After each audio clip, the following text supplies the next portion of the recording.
علماء کہتے ہیں کسی سے تنہائیوں میں گناہ ہوا ہو بالفرض، اللہ نہ کرے، اور اس نے توبہ کر لی، پھر لوگوں کو پتہ چل گیا، لوگ تانے دے رہے بے تو ویسا تھا، ان تانوں کی پرواہ بولو مت، بولے نہ تمہارا جرم کیا اور نہ ہمیں تم سے معافی مانگنے کی ضرورت، جس سے کیا ہے وہ جانتا ہے. لوگوں کو نہیں لفٹ کرایا کرو زیادہ، کیونکہ لوگ اس چیز کو مسلط کر لیتے ہیں. ہمارے حضرت کے پاس ایک بندے کا فون آیا لندن سے، کہتا ہے یار میں نے گناہ کیا تھا، پکڑا گیا، کہہ رہے اب میں نے توبہ کر لی، رو رو کے گڑ گڑا کے اتنی معافیاں مانگی کہ اللہ نے بھی دل میں سکون ڈال دیا کہ میں نے تجھے معاف کر دیا، کہ لیکن پبلک معاف کرنے کے لیے تیار نہیں. پبلک جب بھی گزر کرے ہے نا وہی، تو پبلک کا دل تو چھوٹا ہوتا ہے نا، پبلک کا دل کیا ہوتا ہے چھوٹا. تو ایسی صورت میں پبلک کو زیادہ لفٹ نہیں کرائے، بولے جاؤ تمہاری ایسی کی تیسی، ہم جانے اللہ جانے تو کون ہوتا ہے بھائی میرے کو. اور قرآن کے الفاظ دیکھو یار، وَمَن يَعْمَلْ سُوءًا أَوْ يَظْلِمْ نَفْسَهُ ثُمَّ يَسْتَغْفِرِ اللَّهَ يَجِدِ اللَّهَ غَفُورًا رَحِيمًا. ایسے وجد والی آیتیں ہیں. فرمایا جو بھی گناہ کرے گا، اپنی جان پہ ظلم کرے گا، ظلم ہو گیا، گناہ ہو گیا، شیطان نے بہکا دیا اس کو، غلط ہو گیا اس سے، حقوق العباد سے اس کا تعلق نہیں ہے، کیونکہ حقوق العباد میں پھر اس بندے سے بھی معافی مانگنا ضروری. کچھ جرائم ایسے ہیں جو اللہ اور بندے کے آپس کے معاملات. فرمایا پھر اس کو خیال ہوا کہ بھائی خدا تو انتقام لے گا، اور ویسے بھی غیرت کے خلاف ہے جس نے اتنے احسانات کیے اس کو ناراض کرنا. قرآن کہہ رہا ہے ثم یستغفر اللہ، پھر وہ اللہ سے کیا کرتا ہے؟ معافی. کیا عجیب الفاظ ہیں. اللہ نے یہ نہیں فرمایا غفرہ اللہ، اللہ اسے معاف کر دے گا، نہ نہ نہ نہ، یہ انداز نہیں ہے، یہ اللہ اس سے انتقام نہیں لے گا. فرمایا یجید اللہ غفور الرحیم، وہ اللہ کو پائے گا، وہ دیکھے گا کہ اللہ غفور بھی ہے اور رحیم، وہ دیکھے گا اپنی آنکھوں سے. یہ ایسے ہے جیسے ہم کسی کو دعوت دیں کہ آپ ہماری دعوت پہ آؤ، آپ پوچھتے ہیں کیا کیا ملے گا. ایک طریقہ ہوتا ہے آپ بتائیں بھائی بریانی کا انتظام بھی ہے، کباب بھی ہیں، اور اللہ بھلا کرے چکن کا بھی انتظام ہے، اور کڑھائی بھی ہے، 2-4 چیزیں اور بتا دی آپ نے، تو ذہن میں رکھ کر آئے گا ٹھیک ہے بھائی یہ چیزیں ہوں گی. ایک اسٹائل یہ ہوتا ہے وہ کہ بھائی کیا ملے گا، تو آپ اس کو بتائیں جب تم آؤ گے نا تو میری دعوت میں پہنچنے کے بعد تمہیں محسوس ہوگا کہ وسیم بھائی چھوٹے موٹے سیٹ نہیں ہیں. وسیم بھائی نے دعوت کی، یہ جی تم پالو گے، یہ چیز محسوس کرو گے کہ وسیم بھائی طبیعت کے تنگ، ایسا دسترخوان ہوگا، چھوڑو بریانی کباب، چھوٹی وہ غریبوں والی باتیں ہیں. کیا بریانی، مسالے والی بریانی، اور مفتی صاحب کے بیان سنتے رہتے الٹے الٹے، مسالے والی بریانی، چپلی کباب، کوئٹہ کی چائے. ابے بھائی چھوڑو یہ باتیں، یہ تو کہیں کھانچے وانچے میں پڑی ہوئی ہوگی. یجید تم پاؤ گے، مجھے محسوس کرو گے کہ یہ چھوٹا موٹا سیٹ نہیں ہے. دسترخوان دیکھ کے اندازہ ہو جائے گا بھائی کوئی بہت بڑا آدمی ہے. قرآن کیا کہتا ہے؟ جو گناہ کرے گا اور توبہ کرے گا یجید اللہ غفور الرحیم. اللہ یہ نہیں فرما رہے کہ اس کو معاف کروں گا، اللہ فرماتے ہیں جیسے کوئی بندہ دعوت پر آئے تو آپ کہو بھائی تم پاؤ گے کہ میں چھوٹا موٹا سیٹ نہیں ہوں. تو اللہ کا انداز یہی ہے. فرمایا تم سے کتنا بڑا جرم ہو جائے، کتنا بڑا جرم، یہاں تک کہ نبی نے فرمایا کہ اللہ فرماتے ہیں یا عبادی لو بلغت ذنوبک عنان السماء، تم نے گناہ کرتے کرتے کرتے کرتے زمین آسمان کے خلا کو بھر دیا، اتنے گناہ ہو گئے. ثم استغفرونی، پھر ایک دن تمہیں خیال آیا یار یہ غلط ہوا ہے، یہ نہیں ہونا چاہیے تھا، رب کو منانا چاہیے، بالآخر اس کا انجام برا ہے، گناہ کی سزا ملتی ہے. تو آپ نے ہاتھ اٹھا کے اللہ سے معافی، کسی اور کے در پہ نہیں گئے، کسی کی پرواہ بھی نہ کرو کون کیا کہہ رہا ہے، اللہ سے معافی مانگی. تو حدیث کے الفاظ کیا ہیں؟ قرآن کے الفاظ بھی عجیب ہے جو میں نے بتائے. قرآن کے الفاظ کے اللہ فرماتے ہیں معاف کرنا تو یہ تو ہلکی بات ہے نا، معاف کروں گا تو مطلب یہ کہ یہ بریانی ملے گی، کوفتے ملیں گے، سالن، یہ تو ہم نے بتا دیا نا. اللہ فرماتے ہیں توبہ کر کے دیکھ تو اللہ کو غفور اور رحیم پائے. غافر نہیں، راحم نہیں، غفور مبالغہ ہے. تو اللہ کو محسوس کرے گا کہ تیرا رب چھوٹا موٹا معاف کرنے والا نہیں ہے, رحیم کا مطلب بہت رحم کرنے والا ہے. اور اللہ یہ تجھے دکھائے گا, دکھائے گا کا مطلب کیا ہے, تیرے دل میں سکون پیدا ہو جائے گا کہ میرے رب نے مجھے معاف کر دیا. یہ توبہ کا پہلا انعام ملتا ہے دنیا میں, معاف بھی کرے گا اور اطمینان بھی دلا دے گا, معاف کر دیا. تعلق, وہ اطمینان کی علامت کیا ہے, اللہ سے جو تعلق ٹوٹا ہوا تھا وہ آپ کو جڑا ہوا محسوس ہوگا. گناہ کی وجہ سے جو دل میں کالک آ گئی تھی, وہ کالک آپ کو ختم ہوتی ہوئی نظر آئے گی. یہاں تک علماء کہتے ہیں کہ بعض لوگ گناہ کر کے ایسی توبہ کرتے ہیں کہ گناہ سے پہلے جو اللہ کا ان سے تعلق تھا نا, گناہ کے بعد جب توبہ کی تو اس سے زیادہ اچھا تعلق پیدا ہو جاتا ہے ان کا, پہلے سے بھی زیادہ اچھا اللہ کی محبت پیدا ہو جاتی ہے. یہ تو قرآن میں, حدیث میں کیا آتا ہے کہ اگر زمین اور آسمان کے خلا کو تم نے گناہ کر کر کے پر کر دیا, ثم استغفرونی, پھر مجھ سے مغفرت طلب کرو, لغفرت, معاف کروں گا. اتنا کافی تھا نا یہ جملہ, یار نہیں آ رہی سمجھ میں. دیکھو اللہ یہ کہہ دیتے کہ زمین اور آسمان کے خلا کو پر کر دیا, مجھے ناراض کیا ہے نا, پبلک کے پاس جانے کی ضرورت نہیں.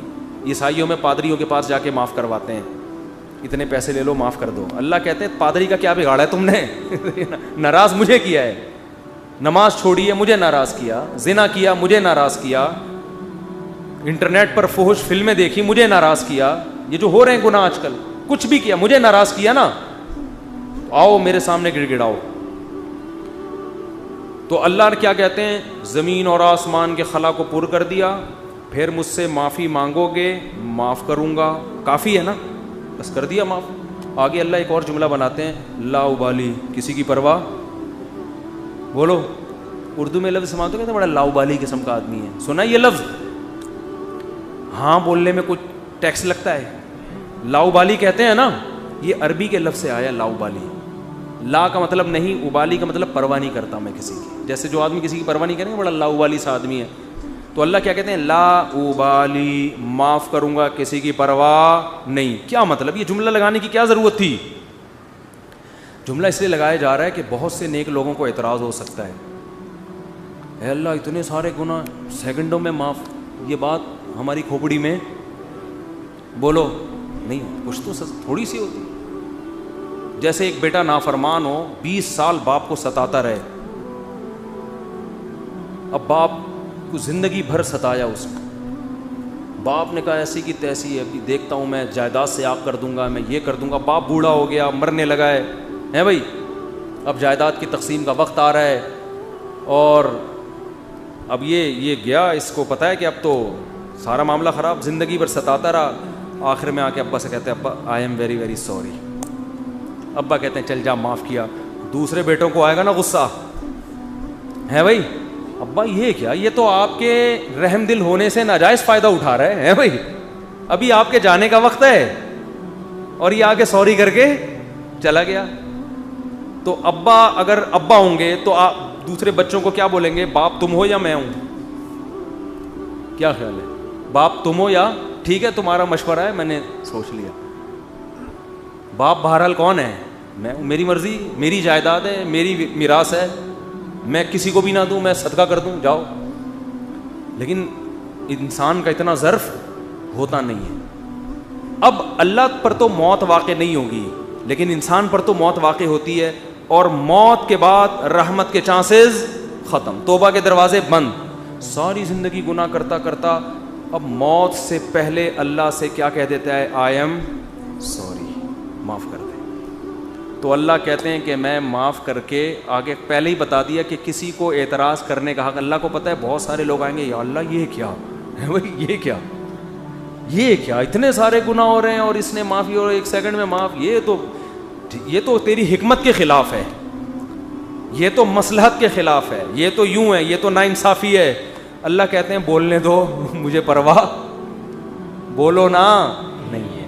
تم نے تھوڑی جہنم بنائی ہے, میں نے بنائی ہے. نافرمانی اس نے میری کی, معاف کرنے کی طاقت مجھے ہے, تو میں جس کو چاہوں معاف کروں. تمہیں کیا تکلیف ہو رہی ہے, تم اپنی بات کرو مجھ سے, کہ تمہیں کسی جرم کے بغیر میں سزا تھوڑی دے رہا ہوں. یہ جو الفاظ ہیں نا, لا ابالی, یہ بڑے زبردست الفاظ ہیں. مجھے اس پر اکثر ایک چٹکلا یاد آتا ہے, وہ میں ہر بیان میں جب بھی اس حدیث کی تفسیر کرتا ہوں وہ سناتا ہوں کہ اس کی مثال کیسے ہے. اس کی مثال ایسے ہے, یہ جن لوگ پہلے سے بیان سن رہے ہیں انہیں یہ واقعہ سنا ہوا ہے, نئے نئے لوگ بھی آ جاتے ہیں نا, پرانے والے اصل میں اعتراض کرتے ہیں یار وہ گھسے پٹے قصے بار بار سنا سنا کے نا تھک گئے ہیں ہم. تو بھائی آپ کے لیے گھسے پٹے, نئے نئے لوگوں کے لیے کوئی مارکیٹ میں نیا آئے گا تو بتائیں گے ہم, اب آ ہی نہیں رہا. تو وہ ایک اونٹ, ایک بیل اور ایک دمبا, یہ بس واقعہ سنا کے بیان ختم کرتا ہوں, کچھ چند سوالات کے جواب دینے. اونٹ, بیل اور دمبا یہ کہیں جنگل میں سفر کے لیے نکلے, کھانا ختم, ایک گٹھری نظر آئی گھاس کی. اب تینوں میں پھڈا ہو گیا, اونٹ کہہ رہا ہے میں کھاؤں گا, بیل کہہ رہا ہے میں کھاؤں گا, دمبا کہہ رہا ہے میں کھاؤں گا. اونٹ نے کہا دیکھو میں تمہارا بزرگ ہوں, ہم تینوں ایک معیار بنا لیتے ہیں, جو اس معیار پہ پورا اترے گا وہ کھانا وہ کھائے گا. یہ پیشکش کس نے کی؟ اونٹ نے. اس نے کہا میں قبیلے کا بڑا ہوں, دیکھو تو اب میں جو سجیشن دوں گا اس پر عمل کرو. تو ہم تینوں میں سے جو اپنا سب سے پرانا ہونا ثابت کر دے گا کہ جو دنیا میں سب سے پہلے آیا ہے وہ اس گٹھری کا مستحق ہے. اونٹ کا خیال تھا میں ہی ہوں, بزرگ ہے, لوگوں نے کہا چلو جی بزرگوں کا احترام اسلام میں ٹھیک ہے واجب ہے. دمبے نے کہا ٹھیک ہے بھائی میں اپنا ثابت کرتا ہوں, میں بہت پرانا ہوں. انہوں نے کہا کتنا پرانا؟ انہوں نے کہا دیکھو ابراہیم علیہ السلام نے بچہ ذبح کیا, نہیں ہوا تو دمبا آ گیا. یہ روایت صحیح نہیں ہے لیکن چلو فرض کر لیتے ہیں, دمبا آ گیا. اس کا مطلب میں 4000 سال سے ہوں, ابراہیم علیہ السلام کے دور میں بھی میں تھا. اونٹ چکرا گیا, اس نے بولا یہ تو پہلی گیند پہ ہی آؤٹ ہو رہا ہوں میں.